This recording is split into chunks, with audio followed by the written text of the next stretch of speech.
I used to have this saying that, you either got it or you don't. But I don't actually believe that anymore. I feel that people have the potential to have it, especially now that I have children.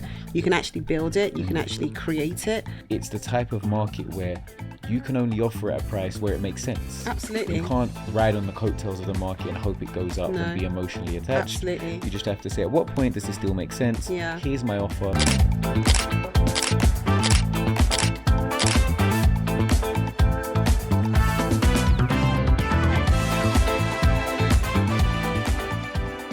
And we are back for another episode of the Property by Kazi podcast. Each and every week we have another amazing guest, and this week we're joined by Sarah. Sarah, how are you doing? I'm good.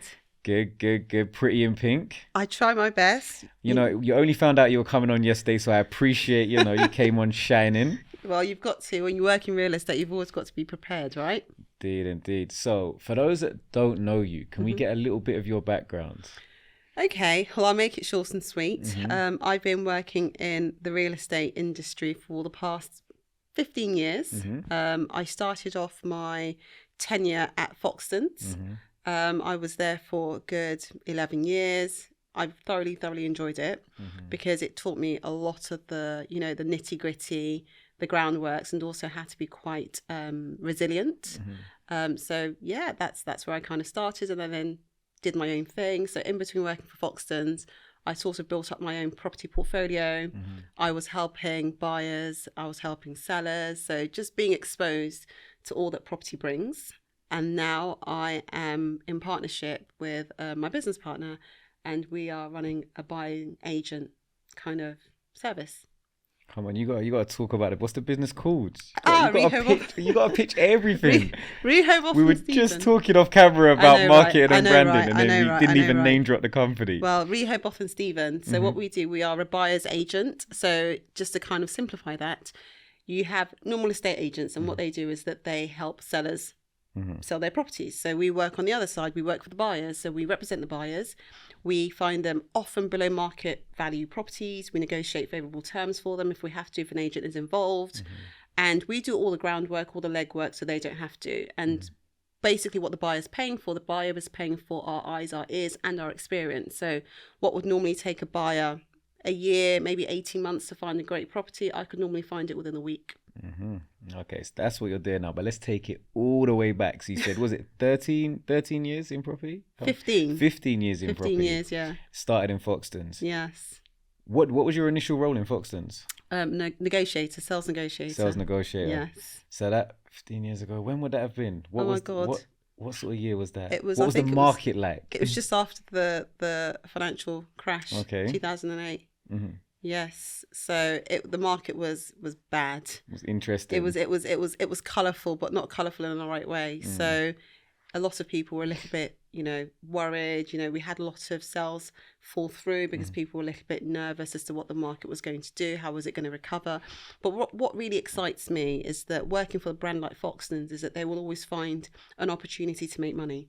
And that's something that I learned very quickly, that when there's a disruption, when people are not buying, that's probably the best time for you to be buying. Yeah. And what I found was that, I got exposed to the world of developers, the world of investors, and they often just come out, in their hundreds to try and snap up everything because we know that cash is king, right? And what they did back then is that they bought everything that they could, and then they just sit tight and wait for recovery. Yeah, I mean, this is a common saying that in a recession, the most millionaires are made. Absolutely. And, whenever there's, I think, for me, I think a lot of people kind of at the moment, you say, you don't need university, you don't need education, but like some of the basic principles, even down to just school, like SWOT analysis and understanding that when there are threats to a market, it creates opportunities. It does, yeah. Has been, probably very incremental in terms of how I've been able to see things and see opportunities. So when you were first, why was it property though? What made you go for that job outside of, what other things, was you considering anything else at the time? No, not really. Actually, I used to work in Selfridges and I was approached by somebody who worked for Foxtons in Selfridges saying that, I think they were doing some massive recruitment then and I was offered a car. So I'm not going to lie, Foxtons Mini. So I went for the interview on the basis of me getting a car. But when I got there, Value proposition. Absolutely, a free Mini, why not?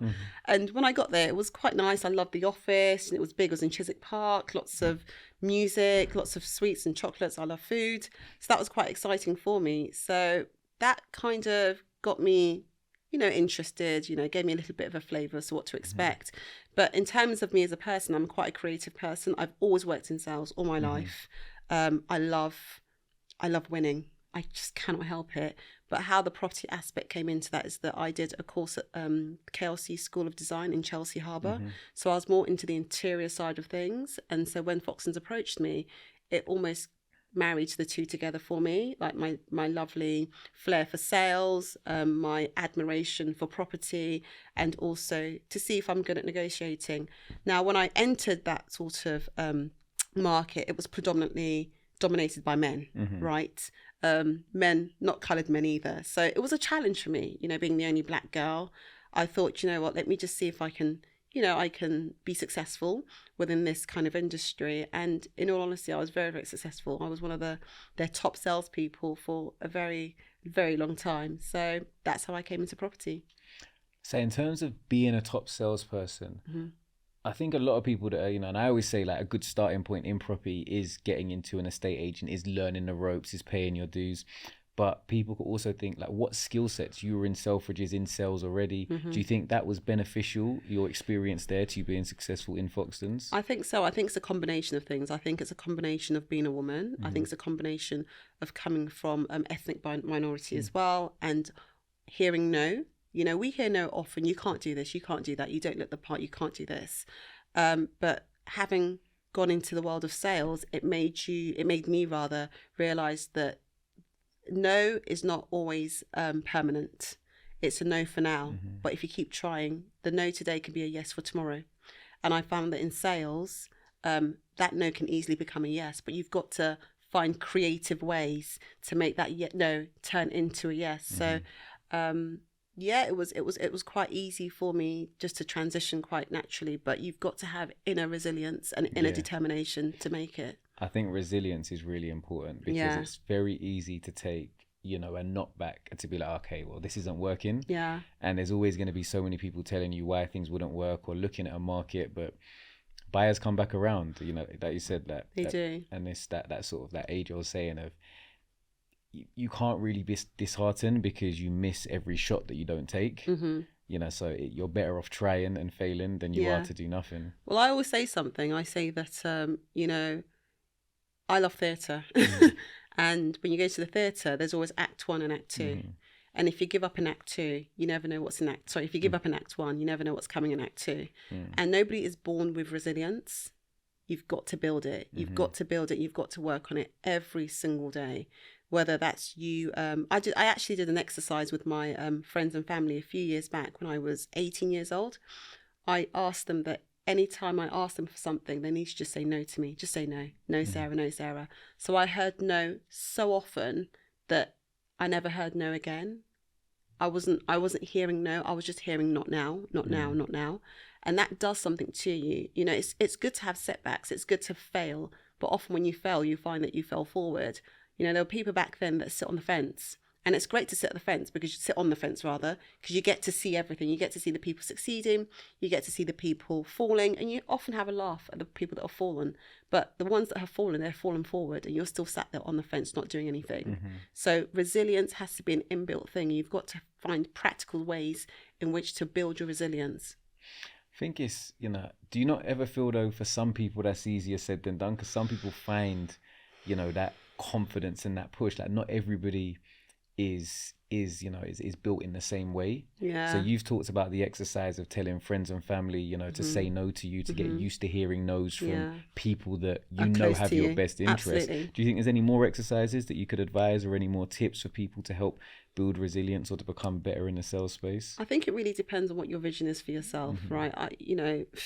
I used to have this saying that, you either got it or you don't. But I don't actually believe that anymore. I feel that people have the potential to have it, especially now that I have children.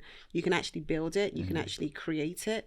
But I feel that you've got to acknowledge what your strengths are and what your weaknesses are, and also accept that your journey is going to be different from everybody else's journey. The kind of era that we're in at the moment, everything's so visual. You've got the socials, you've got this, you've got that, which is fantastic. But you've got to internalize things and find out what is it that you can and can't do. And that's where mentoring comes in place. If you're not a resilient person, if you're not somebody that, you know, is a go-getter, you can feed off of somebody who is resilient, who is a go-getter, and find a way in which that you can, you know, get them to help you, if that makes any sense. But often people don't even want to ask for help. They don't want to ask for help. They're going to just sit and watch and just let things pass them by. Opportunities are either given to you, or you create the opportunities yourself. But if you can't see value in yourself, if you can't see value in what you've got to offer, nobody else is going to see that value. It doesn't matter how pretty you are, how cute you look, the watch you wear, the shoes you wear, the car you drive. You are your brand. And if you cannot allow people to see the value that your brand offers, you're not going to get very far. I think that's important, to understand the way things work for you and use your own strengths and your own skill sets. Like, for example, some people are amazing at sales because they're amazing relationship builders, because they're super honest, and people resonate towards that and be like, you know what, I want to work with this person. Some people, they see that this person's so hardworking, they're the first one in, last one out, and that's what they want. And I think playing towards your strengths is really important. You also touched on something that's important, which is mentorship and learning from people that you want to be more like and you want to emulate. Did you ever have a mentor? Do you have a mentor now? Can I be honest with you? It's really difficult because I find that females don't have many female mentors. Do you? Yeah, well, for me, okay, maybe because I'm a bit seasoned, I'm a little bit older. But when I was sort of, you bit, well, you don't know how old I am. Yeah, you know, about the same age. And we're not. But in saying that, you know, when I was growing up, there wasn't any kind of aspirational, you know, successful business woman for me, apart from the likes of Oprah, you know, the obvious. Whereas for men, there were so many of them, personally, because I find that, you know, men tend to go into business. And it also depends on your risk appetite as well. Often women don't have very high risk appetites. You know, when we get money, we want to like save it, want to look after it. Whereas men, they want to invest it, they want to grow it, etc., etc., etc. So it was very difficult for somebody like me who has a business brain to find a female mentor. So most of my mentors were actually men, in all honesty, because of the way in which they think in relation to what they wanted to do with money, etc., etc. So I did have mentors, and I still do have mentors. And funnily enough, I've actually finally got a female mentor, which was quite exciting for me. And I feel that what the female mentor has done is that she has refined me. You know, you've got to be careful when you have male mentors. Men can be quite rough in terms of, not aggressive or anything like that, but rough in terms of their business. Bullish. There you go. You know, when they go in to negotiate, they go in to win at all costs. Yes. So it can be very cutthroat. It can be very cutthroat. And that's why I said you have to understand your own personality and make sure that you're not digressing from who you are, because you can almost, you could grow but but not in a positive way. Absolutely. So for example, I realized that something was wrong when I was given a nickname, the Machine. You know, that's often what my colleagues used to call me. But, you know, I kind of embraced that because I thought that, you know what, they know that when I go in to negotiate for a client, I will not come out losing. I will do everything I can legally to make sure that I execute, and I execute well. But that's come from the male side of the mentoring. Now, the female side of the mentoring is that you've got to build that relationship. You've got to be able to multitask. You've got to be able to get people on your side. You've got to be able to go out with somebody and not want something in return, because that will favor you later on. You've got to actually feed somebody else in terms of look after somebody else's career and grow them as well, if that makes sense. So I'm finding that in my sort of years now as a business owner, the female mentoring has come in really, really handy. Okay. And how would you advise people that are looking for a mentor to go about finding one? Oh, you've got to be so careful, you know, because often when you go and look for a mentor, you've got to identify what are you looking for. You know, I often get people come to me and say, I want you to mentor me. I want you to mentor me. Do you want me to mentor you, or are you looking for money? You know, they're two very different things, because I find that people that want mentoring don't actually want it. They just want to emulate what you have, but not put in the works. You know, and I find that, you know, people don't want to focus on the foundation. They want to focus on the building. But if the foundation isn't right, the building is going to come crashing down. You stole that from me. I know you've been watching my podcast. That's my favourite thing to say. Do you say that? Yeah, I say that all the time. As seen here by Property by Kazi. But I completely agree with what I said. Absolutely. So you've got to be careful about the foundation. And, you know, the foundation for me, you know, I always say to people, what's your blueprint? You've got to be able to have a blueprint that you can then pass on to somebody else. But if you're not focused on that foundation, if you're not focused on building a blueprint, you're going to be very, very unsuccessful. You're going to waste your time, and you're going to waste your mentor's time. So let me ask you, do you mentor yourself at the moment? I mentor myself every day. No, not yourself. Do you mentor? Do I mentor? Okay, other so people? Sorry. I mentor other people and I mentor myself. In terms of mentor other people, when I mentor, I'm tough. I'm so tough. But do you know what? I can see the results. And I tell them, if you want me to mentor you, you're probably going to cry, right? Okay. And not in a horrible way, but you're going to work for it and you're going to feel it, because it's going to be a sacrifice. And you're going to understand that when that thing starts to come into fruition, you have deserved it. Like, I'm really into this whole soft life thing, but I don't understand it. I don't understand what soft life is, right? You know, and the women that come to me, there isn't going to be a soft life. There's going to be a sacrifice, because anything that you're going to sacrifice for, as long as it's your vision, it's going to be worth it, right? And me personally, when I have sacrificed, I have found that it's something that other people have benefited from as well.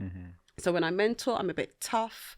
I say things like, there was one young lady who I was mentoring, and she got a new job, right? And it was fantastic, because we kind of coached her into getting that new role. It was a massive jump from what she was earning, etc., etc.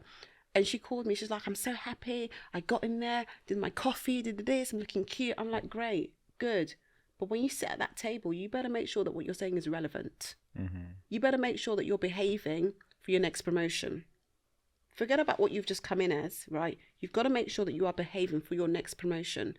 And when you're behaving for your next promotion, your promotion may be starting your own business. So you're there under the umbrella to learn what you need to learn, to get the tools that you need to be able to get in order to facilitate your own business. So don't be looking cute every day. Turn up. I've seen you here, by the way. Yeah, but listen, I look cute. I look clean. I look cute. But I'm going to get the business done. I'm going to get the job done. And what worries me so much is that people go into businesses, they look cute, but there's nothing there. I hear that. And I agree that it's not just about looking cute. The only thing I would say, and I do say this to people a lot, and for me personally, that I've learned over time, is that burnout is a real thing. And actually embracing the wins is important. So I'm not saying relax and rest on your laurels, but at the same time, I think it's really important that when you do get that promotion, you do. I'm not saying take a week, take a month, but take a day to be like, you know what, I did something here. No, absolutely. Because otherwise you feel like I'm constantly working, I'm just almost treading water. I agree with you. You've got to celebrate your wins. You've got to identify your wins, right? If you're not able to identify the wins, you won't know how far you have come. Exactly. And that is a problem. And that's often what happens to successful people. They're continuously trying to be successful, but they have not gone back to see, hold on a second, I've met this milestone, I've met that milestone.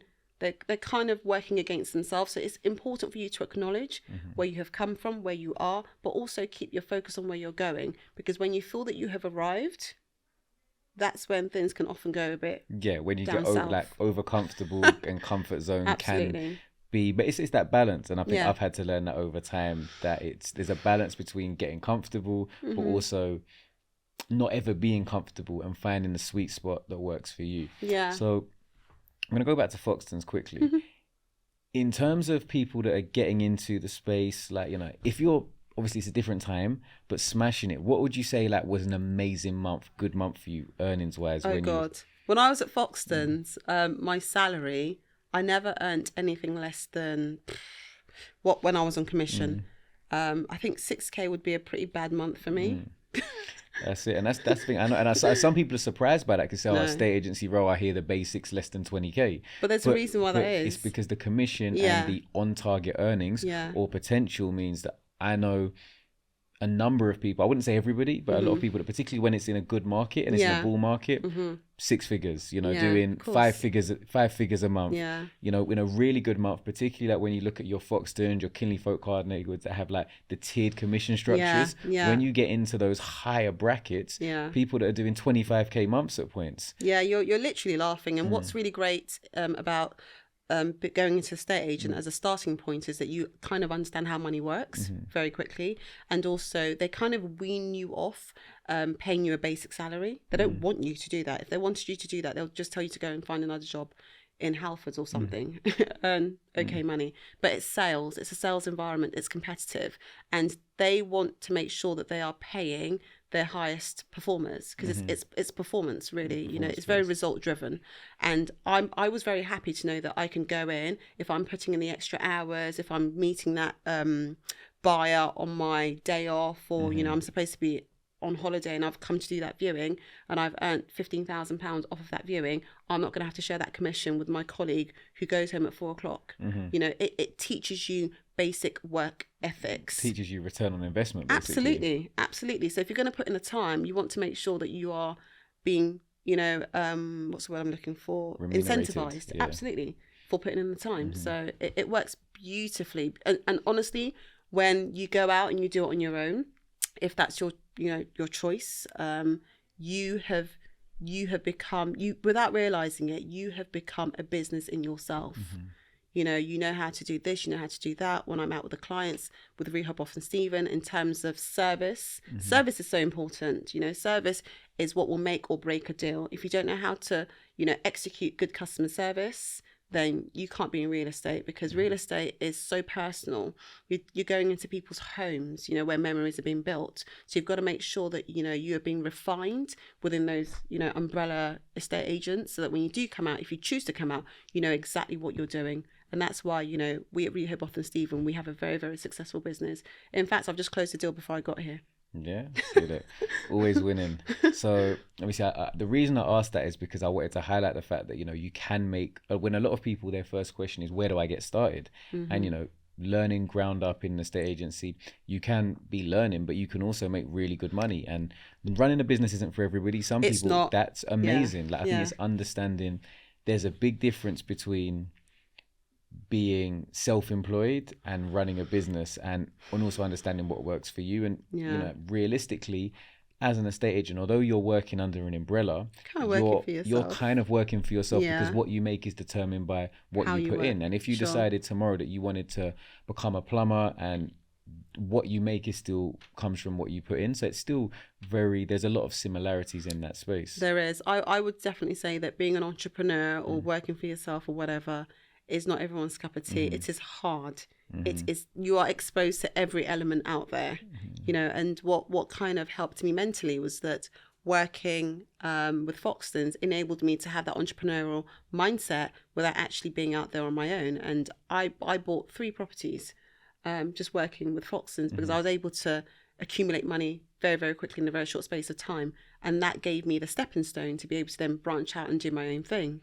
But I know colleagues that are still there, and they're doing so well. They're earning, you know, 250,000 a year, $500,000 a year, just off of the back of they've been there for a long time, and they've got good relationships with sellers, and they're making lots of commission. It's amazing. I think so. One thing I do find sometimes with estate agents is sometimes overexposure. Like, because they've seen so much, they're always looking for the perfect deal, or they're always worried about everything that could go wrong because they've seen it go wrong. That didn't really affect you, because you said you were out there actively buying. But I've got a lot of friends in estate agencies that have been managers, owners, but they're still not, because they've either seen too much or they're always looking for that, you know, that kind of unicorn deal. Yeah.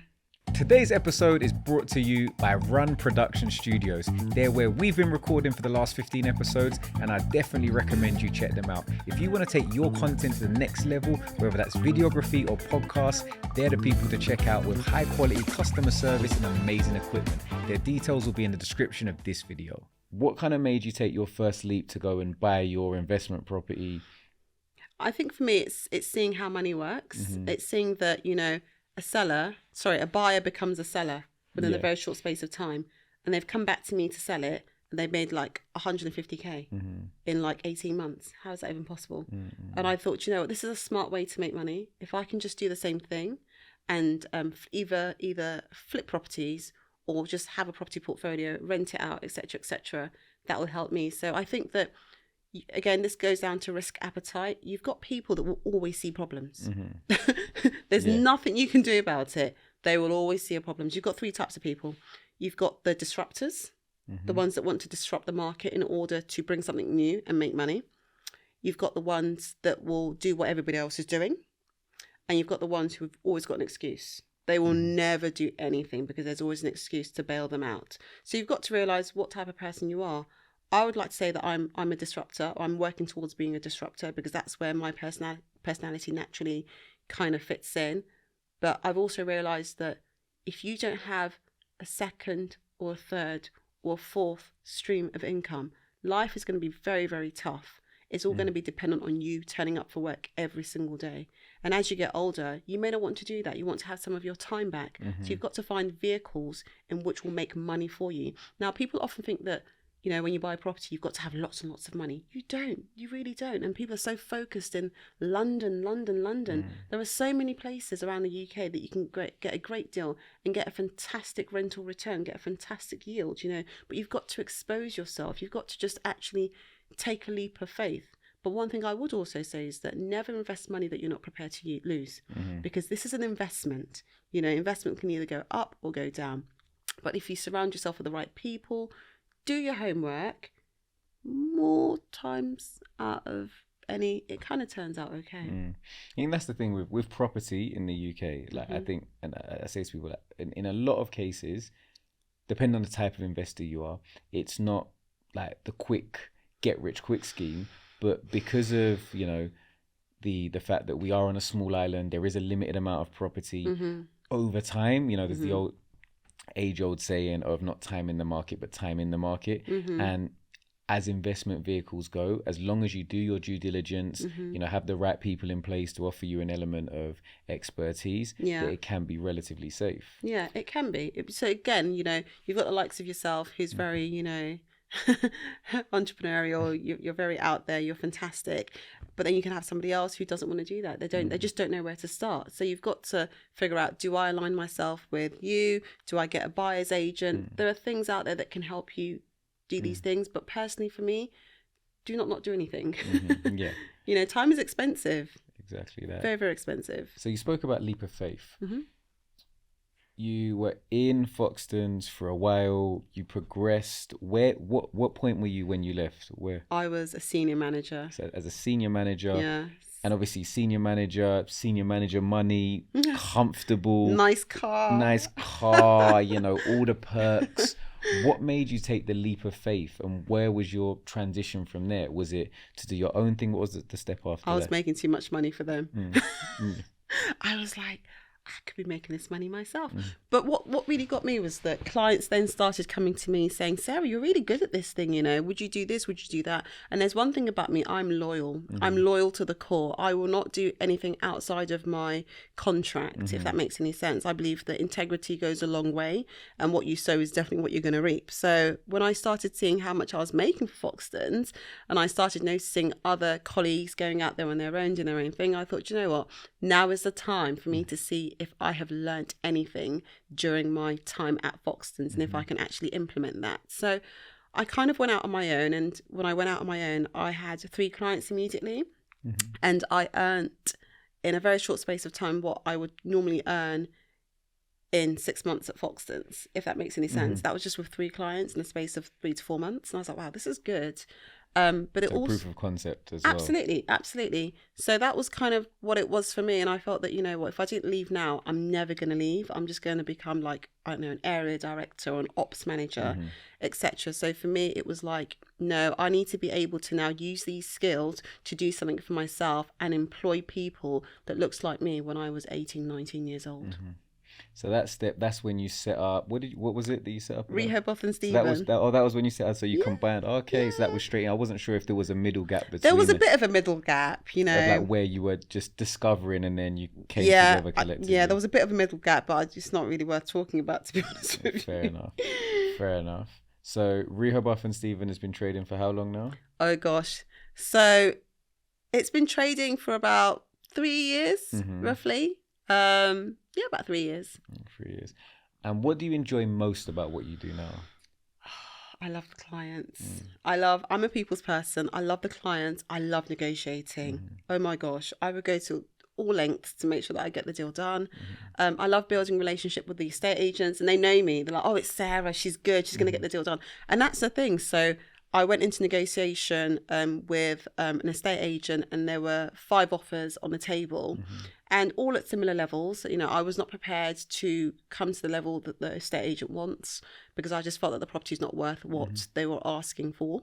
And the whole point of the buyer kind of engaging me is so that I can get it below what they were asking for, right? But what was quite amazing was that they said, you know what, we know Sarah, we know her team, you know, she's an estate agent, she's going to want to get this thing done, she's not going to mess us around, let's present her as the best buyer to the client. And that's the truth, you know, the estate agent wants to deal with somebody that knows it's going to get the deal done. They want to get their commission, they want to make sure that their client is happy, and they want to make sure that I get my commission as well. So you'll find that when an agent is dealing with an agent, there is that trust, and they will often go with that agent. I think it's important, like you mentioned earlier, integrity, and it goes a long way. You know, when you mentioned also about doing things, like sometimes I speak to people that are kind of in that whole analysis paralysis mindset where they're looking for the perfect deal. And I say, look, if the deal makes enough money that it makes sense, do the deal on the basis that outside of the deal, there's non-monetary things that you will earn. You'll earn credibility with the agent. Absolutely. You know, you'll earn relationships with your builders that you're facilitating work for them. You'll, you know, go back to that same agent, potentially and have something for them to sell. Absolutely. So there's all of these other benefits that you earn from being proactive and also from being credible. And I think doing what you say you're going to do it's so important. Is so important, you know. And if for any reason things go wrong, don't shy away from it and explain to people, be transparent, say, look, this is what happened, it wasn't, you know, my intention, but this is it. And I think it's such a small world. Exactly. It's everyone knows everybody, right? There's some way that we're all connected, and you wind somebody up, it will have a ripple effect. So being true to your words, let your yes be yes and let your no be no. And you'll find that, you know, people want to do business with you, but once you've got a bad rep with one agent, agents talk. Reputation is everything. They say it's like the concept of breaking the glass. Absolutely. You can glue it back together, but you're always going to see the cracks. Absolutely. It's never going to be the same. So I'll definitely say that that's one thing I really enjoy, just networking and doing things with people. And you work in the residential side of Rehoboth and Stephen. Yes. What's been, if you can talk about, or it doesn't have to be your favourite, but a deal that you've really enjoyed that you've got across the line? God. Okay, let me think quickly. I would say, oh God, yes. So there was one where, you know, there was one that was in a really affluent area, and the buyer really wanted that property. So we did a bit of door knocking, right? That's old school. Yeah. For those that don't know what door knocking is that we knock on doors and you say, look, you know, I have a client that's looking to buy in this area, yada, yada, yada. So I did that for a few good weeks, and then we found somebody that was prepared to sell their property. And then because she found that we were interested, she then got an agent involved. The agent, sometimes agents can be very naughty. They kind of like, you know, say that the property's worth what it's definitely not worth. Yes, managing expectations. Absolutely. Her expectation was not managed at all. And, you know, so, you know, sometimes you also got to learn to walk away from a deal, you know, learn to walk away from it. Not everything is a fight. You pick your fights, because I had a good relationship with the agent. I said, well, do you know what? If you feel you can sell it, fine. I went back to the seller and said, you know, I'm ready to buy it from you. You don't need to pay the agency fee, and I'm here. And also reassuring your client that something's going to happen. You know, it may not be this property, again, being honest and having integrity, but we'll find you another deal. You know, just learn to walk away from things and sit back. Lo and behold, 3 months later, which was a very long time, she came back to me, and the property that was on the market for 1.3 million, that was actually worth around 1.1, we secured it for 925. So nice price. That was nice for everyone. That was very, very nice. The seller managed to save on the agency fees and also get the deal done relatively quickly. Absolutely. It's interesting. What are your thoughts on the current market? The market at the moment. I'm not going to lie. I'm quite enjoying it. I'm quite enjoying it because of two things. You've got people with cash coming out, right? And when the ones with cash come out, it gets a bit competitive. Because it's almost like, well, who can throw the most cash at a property? But it also allows you to understand the nature of the market. You know, the market is not always going to be beautiful and amazing and good and hot. It also has to have a bit of a breather, you know, and that's where we have the whole concept is that property prices double every 10 years. And within those 10 years, there's always going to be a disruption, you know, so you've got to be able to know how the cycle works. So for me at the moment, I would say that if you're getting a mortgage, you're going to have to buy something relatively quickly, because there's only one way interest rates are going to go, and that's up, right? Lock yourself into a 5-year deal and just, try and make the most of it. If you're a cash buyer, oh my gosh, go shopping, buy as much as you can, and just sit and wait for recovery. Most of my clients at the moment, funnily enough, they're not all cash. A lot of them are getting a mortgage. And what we're doing with them is that, we're probably taking them outside of their ideal areas, because the thing is, we want it to be affordable in the next few years. There's no point in buying something that you're not going to be able to afford. You're not going to be able to afford the upkeep, the maintenance, the bills, etc., etc. And you also want to have a life at the end of it as well. But you've got to have a bigger picture in mind. When I first bought my first property, it was at a time where the market wasn't really good, and I could have been dissuaded. I could have said, I'm not going to do it. But that same property has made me, a little over £350,000 in less than 10 years, if that makes any sense. So you've got to focus on, are you going to focus on the interest rate now? Now, interest rate when I was working at Foxtons were crazy, before the financial crash that brought it down. When my mum first bought her property, interest rate was 13%, right? So for me, it's still relatively low. For anyone that's been following the property market in the last 12 years, they're thinking it's high. But at 5%, 5.5, even at 6%, it's still very low, in my opinion. So I would say that you've got to take advantage. And that's why when interest rates were low, I was saying to people, buy. Because procrastination will make you pay more than what you should have ever done, if that makes any sense. So for those that want to enter into the market currently, it's not for the faint-hearted. You either want to do it or you're going to find an excuse not to do it. But there are still deals out there, because the competition that would otherwise be there is kind of fading out, because people are now going into rented, rented accommodation. People are now selling off their portfolio. And when you find that they're selling off their portfolio, there's probably a deal to be done.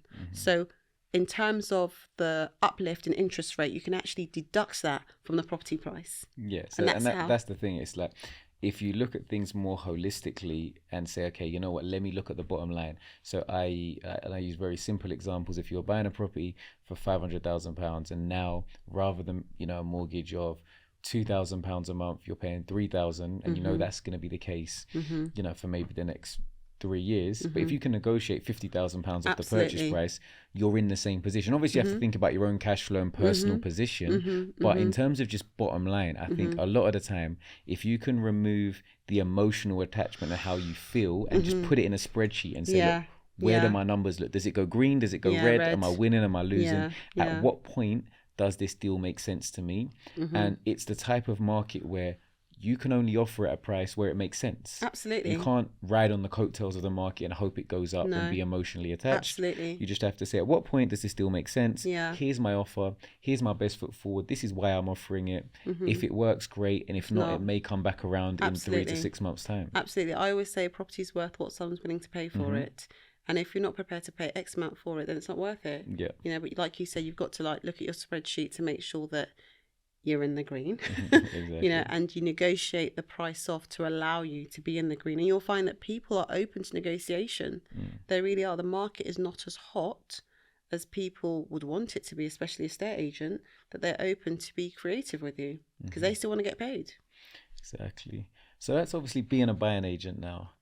If somebody, either wanted to do their own thing or was looking to potentially work alongside you or for you, what skill sets would you say they need that would make them good in this industry? I think you've got to be a people's person, because being a buying agent means that you're actually out there constantly looking to build relationships. It's different from being an estate agent. Estate agent, they will come to you because they know that you have the brand or whatever to sell their property. But being a buying agent, you've got to be a people person. You've got to be resilient. You've got to have passion. I love it when people have passion, because the thing is, you can't sell passion. You've either got it or you don't. But if you've got passion and you've got like a winning mentality, then being a buying agent, it is fantastic. You're never in one place at the same time. You're constantly around. You're going different places. It's quite similar to sourcing, but you're working directly for buyers as opposed to just sourcing deals and then finding the buyers. Yeah, exactly. It's similar to sourcing, but the difference is that you've got a brief from the buyer, so it makes it a little bit easier. Focused. Absolutely, it makes it a little bit more easier, and you've got a ready-made buyer there. Do you ever work alongside? Have you ever worked with sources or not? We so do, much? we do, but But you sound like you don't like it. That we do didn't sound very happy. No, and now you're going high pitched as well. Oh, we Jesus. do, but and there was a but, and then do you know what it is? I just find that because it's hard to find good sources. I'm telling you, It is. I mean, if a good sources, like there are good sources out there, but I think it's sometimes it's the concept of low hanging fruit because it's sold as an easy in, just source a deal. But if people can really source good deals, worth your weight in gold. It's just, can you actually source a deal, and do you know how to present a good deal, there you and go. why is it a good deal? You've answered the question yourself. I feel that some of them don't even know what a good deal looks like, and they just present something to you. And you're like, well, what is this? And also, I think, so for me, if you were a sourcer and you're thinking potentially I'm going to reach out, make sure the first deal you present is a good deal, because you often only get one bite. One chance. Like, if someone sends me something rubbish, I'm not opening another email from you, I'll be honest. It's just going in, okay, just spam or delete. So get your good deal out there first. Absolutely. Or at least, if we don't have a conversation, let me explain to you. Because if somebody's young, starting out, and they send me a good deal and it's not great, I'll explain to you once why it was terrible. Because I think you deserve that from a feedback loop perspective. Yeah, that's but if kind you're just of you. blasting people with terrible deals, and I'm like this, like sometimes I genuinely respond because I'm like, have I missed something? This is insane. That's so funny. Well, like I say, it's the saying is, you never get a second chance at making a good first impression, right? And some of the deals are just, I'm like, no, this doesn't make any sense. So I've never worked with sources. Sorry. Oh, but I would love to, because they would make my job easier, right? Of course. They would absolutely make my job easier if I can just, And I think, something. We're going back to a market that's becoming more testing. Yeah. It's definitely, if it's not restricting, it's at least stagnating a little bit. But so there is more opportunity. So I think there's now an opportunity for sources to negotiate good direct-to-vendor contracts that they can then, if they don't have an active list of buyers, they can work alongside more established brands and businesses like yourself. But I think it is a case of, if you build it, they will come. If you find a good deal, somebody will buy it. 110%. And if nobody's buying it, it's probably not a good deal. Absolutely, that's for sure. We're always open to being creative. I keep saying this, creative.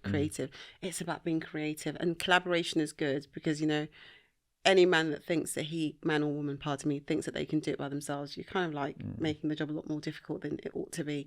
So as long as you can identify a good deal, you can work it, you can present it, the presentation as well of the deal. Sometimes I'm like, what is this? Just make it as straightforward as possible. Like if you can be doing it, like sometimes it doesn't need to be a whole portfolio PDF. Just give me that, it on a one page. And that's Give it. me the numbers. The figures. Numbers don't lie, right? And often they haven't done their number crunching. And again, you're like, oh my God. But yeah, numbers and some good comparables. Okay, so a couple more questions for you. Last one's just around you personally and in property. You mentioned, obviously, started at Foxtons, transitioned into doing your own thing, but you also mentioned alongside that, you obviously look to build your own property portfolio because you've seen the money you're making others. Yeah, absolutely. Where are you with that, and what's your goals for the future in terms of your personal portfolio? I need to buy more. I always say, if your agent is buying, if your developer's buying, you ought to be buying. No, there's a great opportunity that presents itself now. I've currently got 2 deals that I'm trying to get across the line, and they're fantastic deals. I hope to buy a few more in order for me to types of deals that you're currently looking at. I don't know. I like period properties. You're an emotional developer. I don't think so. Do you know what it is? I think that I can do a lot more with them. New builds for me, I'm just not a new build kind of girl. You either are. I mean, I don't like them either, but I just it's the period for me. I often buy 1 beds, garden flats. Look at the square footage in order to then turn it into a 2-bed, or I buy. See, the thing is, I used to buy like 1-bed top floors, so I can get the loft. But now, because of COVID, of what happened with COVID, you'll find that some of these top floor flats are no longer selling. Because everyone's got cabin fever for not being able to go outside. So the one that I recently did like the internal balcony, so at least you have outside that's space. Good. Okay. So internal balcony out onto the outrigger, and it gives you that. It's not a garden, but it's an element of outside space, which I think is really important. Okay, I'm going to take that. That's good. So the reason why I'm doing all of this again is that COVID taught us a lot. It taught me a lot as a property professional, that you've got to have multiple streams of income. And also as you grow as a person, and I've got family, I've got a very young family, you know, in order to be able to give them a little bit of exposure, not throw money at them, because I don't believe in that, but to give them the right exposure, you're going to have to finance it.